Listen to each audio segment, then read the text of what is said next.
بسم الله الرحمن الرحيم الحمد لله رب العالمين والعاقبة للمتقين والصلاة والسلام على أشرف الأنبياء والمرسلين وعلى آله وأصحابه أجمعين أما بعد. ہمارا باب چل رہا ہے باب صفت الصلاح، نماز کا مسنون طریقہ، اور اس میں ہم نے بے شمار چیزیں جو ہیں وہ آج تک پڑھی ہیں. تو آج ہم اسی باب کی وہ احادیث جو ابھی تک ہم نہیں پڑھ سکے وہ انشاءاللہ ہم پڑھنے کی کوشش کرتے ہیں، جتنی بھی پڑھی گئی اس لیکچر کے اندر.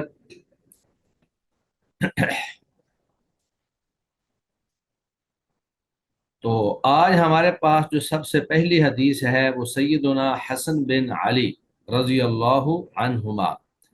نبی کریم صلی اللہ علیہ وآلہ وسلم کے نواسے سیدہ فاطمہ رضی اللہ تعالی عنہا کے بیٹے سیدنا حسن، تو ان سے روایت ہے. وعن الحسن بن علی، حضرت حسن بن علی رضی اللہ عنہما سے روایت ہے. تو اس روایت کے اندر انہوں نے قنوت جو ہے، دعائے قنوت، وہ اللہ کے نبی صلی اللہ علیہ وسلم سے پوچھی تو اللہ کے نبی نے یہ دعا ان کو سکھلائی. وعن الحسن بن علی، سیدنا حسن بن علی رضی اللہ تعالی عنہ سے روایت ہے. قال، انہوں نے فرمایا، علمنی رسول اللہ صلی اللہ علیہ وسلم، مجھے سکھلائی رسول اللہ صلی اللہ علیہ وسلم نے، یا مجھے سکھلائے رسول اللہ صلی اللہ علیہ وسلم نے، کلمات، چند کلمات، کہ اقولہن، کہ میں انہیں پڑھا کروں. یعنی جو کلمات مجھے سکھلائے، اس لیے سکھلائے کہ میں انہیں پڑھا کروں. فی قنوت الوتر، وطر کی دعا میں، وطر کی قنوت میں، یعنی جب میں وطر کے اندر دعا کروں تو اس وقت یہ کلمات پڑھا کروں. اللہم اہدنی فی من ہدیت، وعافنی فی من عافیت، وتولنی فی من تولیت، وبارک لی فی ما آعطیت، وقنی شر ما قضیت، فإنک تقضی ولا یقضى علیک، انہ لا یذل من والیت، تبارک ربنا وتعالی. تو اس حدیث کے اندر یہی کلمات ہیں. اگرچہ طبرانی اور بہقی کی روایت میں انہ لا یذل من والیت ولا یعز من عادیت، یہ الفاظ بھی موجود ہیں. اور اسی طرح نسائی کے کلمات میں آخر میں وصلی اللہ علی النبی، یہ الفاظ بھی موجود ہیں. تو بہرحال اس دعا کا ترجمہ یہ ہے کہ اللہم اہدنی فی من ہدیت، اے اللہ مجھے ہدایت دے اور ان لوگوں میں شامل کر دے جن کو تو نے ہدایت دی ہے، یعنی مجھے ان بندوں میں شامل فرما دے جن کو تو نے ہدایت دی ہے. وعافنی فی من عافیت، اور مجھے عافیت دے کر ان لوگوں میں شامل کر دے جن کو تو نے عافیت دی ہے. وتولنی، اور مجھے اپنا دوست بنا لے، فی من تولیت، ان لوگوں میں سے جن سے تو نے دوستی کی ہے، جن کو تو نے اپنا دوست بنایا ہے. وبارک لی فی ما آتیت، اور تو میرے لیے برکت ڈال دے ہر اس چیز میں جو تو نے مجھے عطا کی ہے. وقینی شر ما قضیت، اور مجھے بچا لے اس برائی سے ما قضیت، جو تو نے میرے لیے فیصلہ کیا ہے.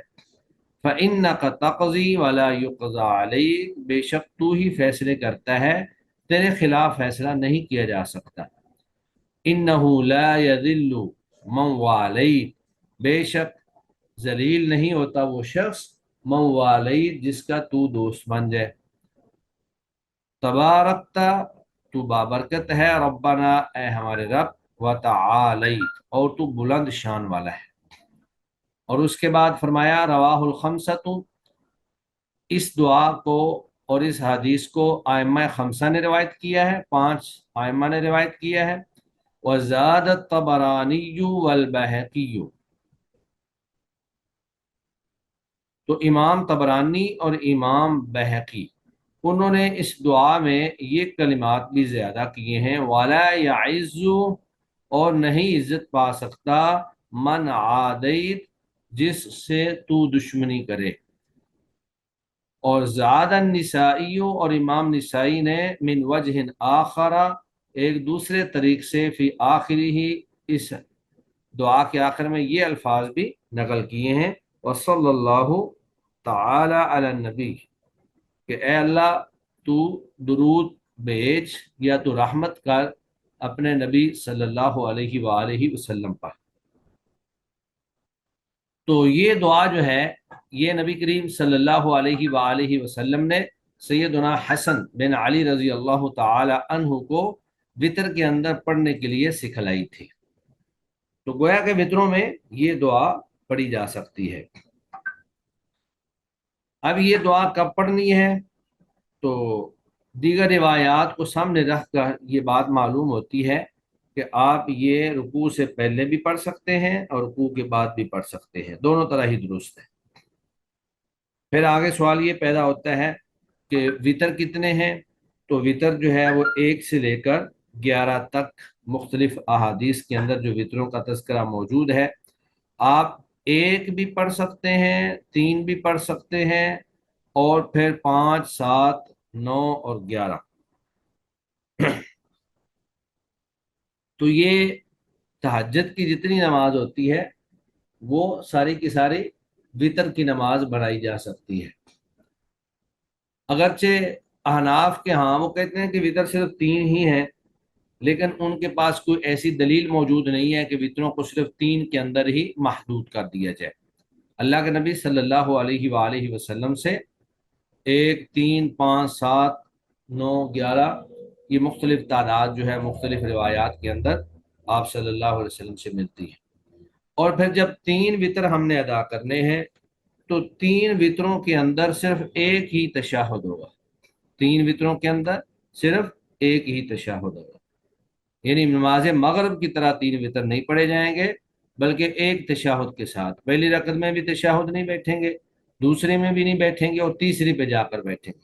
عام طور پہ جب بھی 3 رکعتوں والی نماز ادا کی جاتی ہے تو دوسری رکعت پہ جا کر تشہد بیٹھا جاتا ہے، لیکن وطر کے اندر تشہد نہیں ہوتا۔ تو ایک حدیث موجود ہے کہ تم وطر کو نماز مغرب کے مشابہ نہ بناؤ۔ تو اس سے اہل علم یہ فرماتے ہیں کہ وطر میں آپ نے آخر میں جا کر صرف ایک ہی تشہد کرنا ہے، 2 تشہد نہیں کرنے۔ وَلِلْبَيْهَقِيِّ اور بہقی میں عن ابن عباس، سیدنا عبداللہ بن عباس سے روایت ہے، قال فرماتے ہیں کان رسول اللہ صلی اللہ علیہ وسلم، تھے رسول اللہ صلی اللہ علیہ وسلم، یعلمنا دعاء، ہمیں ایک دعا سکھلایا کرتے تھے، ندعو به فی القنوت، جس کے ساتھ ہم دعا کیا کرتے تھے نماز وتر میں، من صلاۃ الصبح، صبح کی نماز میں۔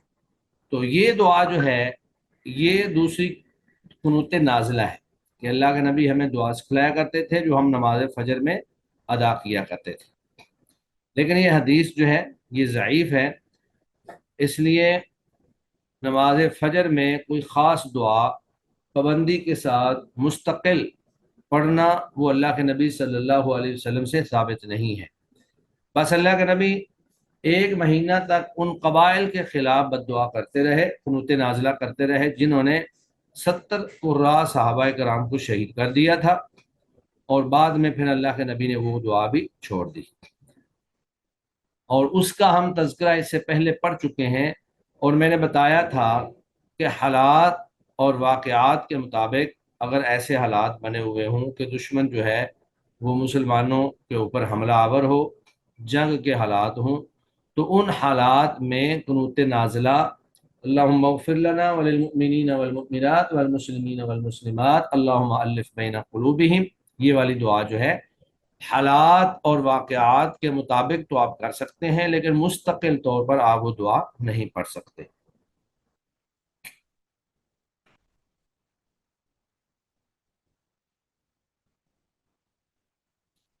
اس کے بعد آگے جو مسئلہ بیان کیا گیا ہے وہ یہ ہے کہ جب آپ نے سجدے میں جانا ہے تو سجدے میں جاتے ہوئے زمین پر پہلے آپ نے ہاتھ رکھنے ہیں یا آپ نے پہلے گھٹنے رکھنے ہیں؟ تو یہاں پر 2 روایات موجود ہیں، جن میں سے پہلی روایت جو ہے وہ سیدنا ابو ہریرہ رضی اللہ تعالی عنہ کی ہے، جبکہ دوسری روایت جو ہے وہ سیدنا وائل بن حجر رضی اللہ تعالی عنہ کی ہے۔ تو حضرت ابو ہریرہ رضی اللہ تعالی عنہ کی روایت کے اندر یہ ہے کہ آپ پہلے اپنے ہاتھ رکھیں گے پھر گھٹنے رکھیں گے، یعنی جب آپ سجدے میں جا رہے ہیں تو پہلے دونوں ہاتھ زمین پر لگائیں گے پھر گھٹنے لگائیں گے، جبکہ سیدنا وائل بن حجر کی روایت کے اندر الفاظ یہ ہیں کہ پہلے آپ اپنے گھٹنے لگائیں گے پھر آپ اپنے ہاتھ لگائیں گے۔ لیکن محدثین نے دونوں احادیث کے اوپر تحقیق کی ہے اور یہ ثابت کیا ہے کہ سیدنا ابو ہریرہ رضی اللہ تعالی عنہ کی حدیث جو ہے وہ راجح ہے، کیونکہ حضرت وائل بن حجر رضی اللہ تعالی عنہ کی حدیث کے اندر کچھ راوی ایسے ہیں جو مجہول ہیں، یعنی ان کا کوئی تعارف نہیں ہے کہ وہ کون ہے۔ ایک راوی ایسے ہیں وائل بن حجر کی روایت میں جن میں جہالت پائی جاتی ہے، یعنی مجہول راوی ہیں۔ اور ویسے بھی جو پہلی حدیث ابو ہریرہ رضی اللہ تعالی عنہ کی ہے اس کا ایک شاہد، یعنی اس کی تائید میں حضرت ابن عمر رضی اللہ تعالی عنہ کی روایت بھی موجود ہے۔ تو اس اعتبار سے یہ بات ثابت ہوتی ہے کہ ابو ہریرہ رضی اللہ تعالی عنہ کی جو حدیث ہے وہ زیادہ راجح ہے، اور جب آپ نے سجدے میں جانا ہے تو آپ نے دونوں ہاتھ پہلے رکھنے ہیں، گھٹنے جو ہیں وہ آپ نے بعد میں ٹیکنے ہیں۔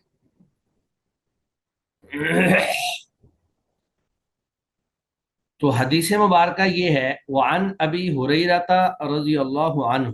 سیدنا ابو ہریرہ رضی اللہ تعالی عنہ سے روایت ہے، قال انہوں نے فرمایا، قال رسول اللہ صلی اللہ علیہ وسلم، رسول اللہ صلی اللہ علیہ وآلہ وسلم نے فرمایا کہ اذا سجد احدکم، جب تم میں سے کوئی شخص سجدہ کرے، فلا یبرق، بس چاہیے کہ وہ نہ بیٹھے، کما یبرق البعیر، جس طرح کے اونٹ بیٹھتا ہے، فلا یبرق، بس چاہیے کہ وہ نہ بیٹھے، کما یبرق البعیر، جس طرح کے اونٹ بیٹھتا ہے، ولیضع، اور چاہیے کہ وہ رکھے، یدیہ، اپنے دونوں ہاتھ، قبل رکبتیہ، اپنے گھٹنوں سے پہلے، اخرجہ الثلاثہ، اس حدیث کو ائمہ ثلاثہ نے روایت کی ہے، یعنی اس کو چاہیے کہ وہ اپنے دونوں ہاتھ اپنے گھٹنوں سے پہلے زمین پر رکھے۔ تو حافظ ابن حجر رحمہ اللہ فرماتے ہیں وَهُوَ اقوا، اور یہ حدیث زیادہ قوی ہے، یعنی یہ ابو ہریرہ رضی اللہ تعالیٰ عنہ کی جو حدیث ہے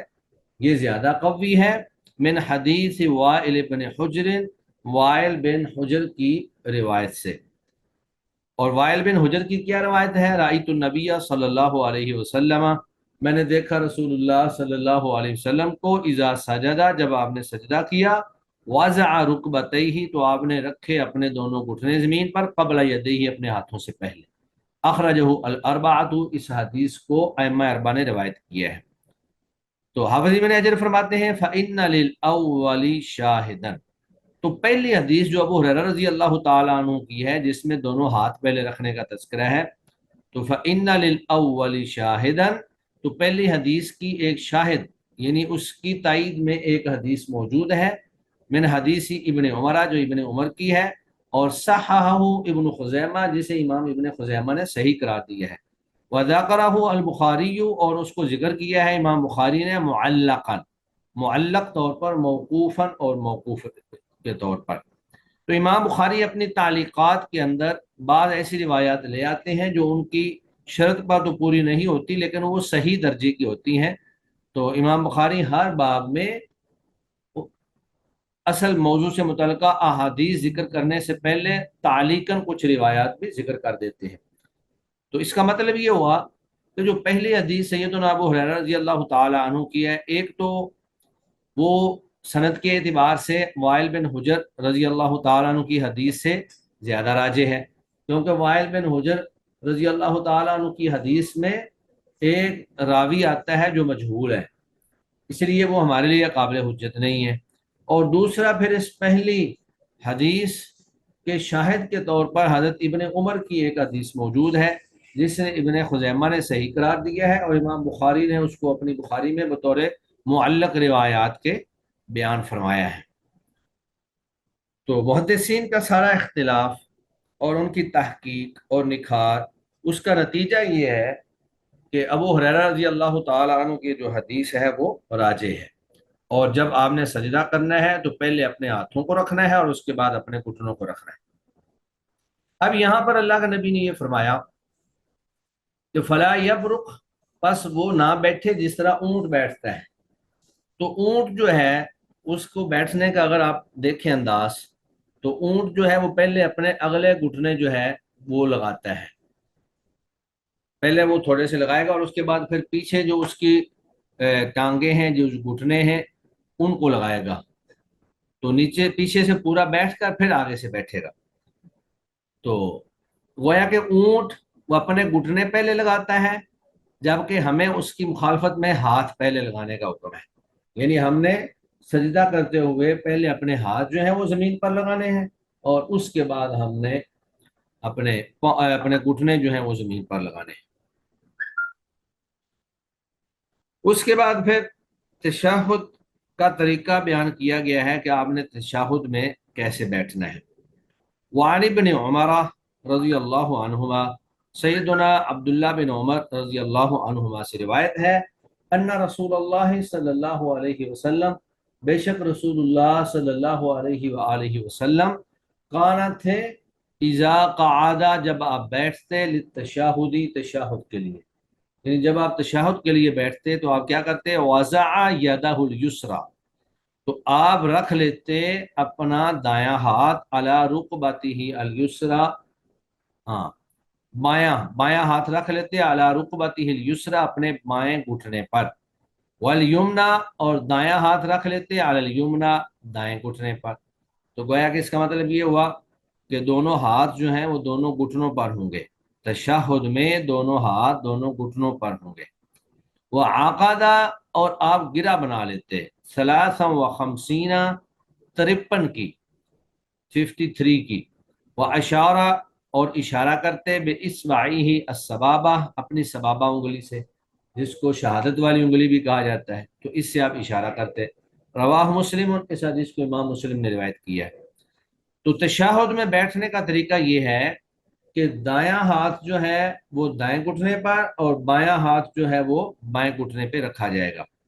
اور دائیں ہاتھ کا جو ہے، دائیں ہاتھ کا 53 کا اشارہ، یعنی 53 کی گرہ بنائے جائیں گے۔ تو 53 کی گرہ اس طرح بنتی ہے کہ چھوٹی انگلی سے لے کر درمیان والی انگلی تک جو 3 انگلیاں ہیں، ان تینوں انگلیوں کو بند کر لیا جائے گا، اور انگوٹھا اور شہادت کی انگلی جو ہے ان کو آپس میں ملا لیا جائے گا۔ تو انگوٹھا اور شہادت کی انگلی کو ملائیں تو وہ 5 کا ہندسہ تقریباً بن جاتا ہے، تو 5 یہ، اور پیچھے 3 انگلیاں بند، وہ 3 کا اشارہ، تو یہ 53 کا اشارہ بن جاتا ہے۔ تو اہل عرب جو ہے وہ گنتی مختلف انداز میں کیا کرتے تھے، انگلیوں کے اشاروں سے اور انگلیوں کے ساتھ۔ تو اس طرح جو گنتی ہے وہ یہی ہے کہ شہادت کی انگلی اور انگوٹھا ان کو ملا لیا جائے، اور پیچھے سے 3 انگلیاں جو ہے ان کو بند کر دیا جائے، اور پھر اللہ کے نبی صلی اللہ علیہ وآلہ وسلم جو ہے وہ سبابہ سے، یعنی شہادت والی انگلی سے اشارہ بھی کرتے تھے۔ اب یہ جو اشارہ ہے، اس میں پھر اہل علم کا اختلاف ہے، دونوں طرح کی آراء ہی پائی جاتی ہیں۔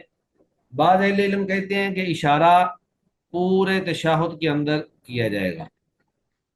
اور امام البانی رحمہ اللہ اور کئی ایک علماء اہل حدیث وہ اسی بات کے قائل ہیں کہ پورے تشہد کے اندر آپ جب بھی دعا پڑھیں گے آپ ساتھ ساتھ انگلی سے اشارہ کرتے رہیں گے۔ لیکن عبداللہ محدث روپڑی اور اس طرح دیگر کئی ایک علماء جو ہیں، کبار علماء، وہ کہتے ہیں کہ نہیں، یہ اشارہ صرف آپ نے اشہد ان لا الہ الا اللہ پہ کرنا ہے، اور اللہ کی توحید کی طرف اشارہ کرتے ہوئے آپ نے ایک دفعہ انگلی کو اوپر اٹھانا ہے، الا اللہ جب کہنا ہے، اور پھر اس کو نیچے کر دینا ہے، اور باقی سارے تشہد میں انگلی جو ہے وہ نیچے ہی رہے گی۔ اور فی روایت اللہ، اور امام مسلم کی ہی ایک روایت میں الفاظ یہ بھی ہیں، وَقَبَضَ أَصَابِعَهُ كُلَّهَا، آپ اپنی ساری انگلیوں کو بند کر لیتے،